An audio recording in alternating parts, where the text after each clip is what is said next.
پاکستان بنگلاديش مات خو خپله کډه هم وتړله. سلام او مینه خوږو کتونکو، وخت مو په خیر، ستړي مشئ. پاکستان د نړیوال جام په خپله وروستۍ لوبه کې بنگلاديش ته په 94 منډو ماته ورکړه او له دې سره یې خپله کډه هم د پاکستان په لور وتړله.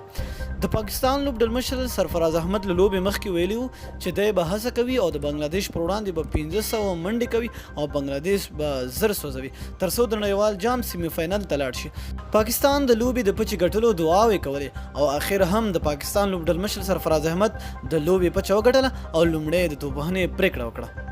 پاکستان په ټاکلو 50 اورونو کې د 9 لوبغاړو په سوځېدو سره 315 منډې وکړې او د بنگلاديش لوبډلې ته د بریا لپاره د 314 منډو هدف وټاکه.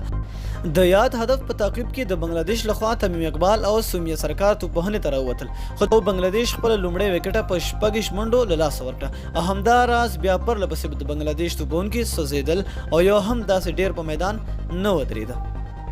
د بنگلاديش ټول لوبغاړي په 140 اورونو کې په 221 منډو وسوځېدل او د نړیوال جام په ترڅ کې په خپله وروستۍ لوبه کې له پاکستان څخه په 94 منډو ماته وخوړله.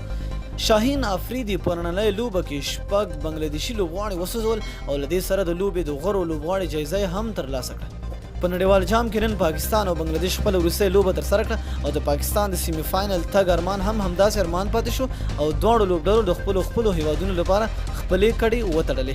مننه چې ویډیو مو راسره تر پایه وکتل. د لا نورو ښکلو معلوماتو لپاره د مهربانۍ له مخې زموږ چینل در سره سبسکرایب کړئ. تر بلې ویډیو د الله په امان.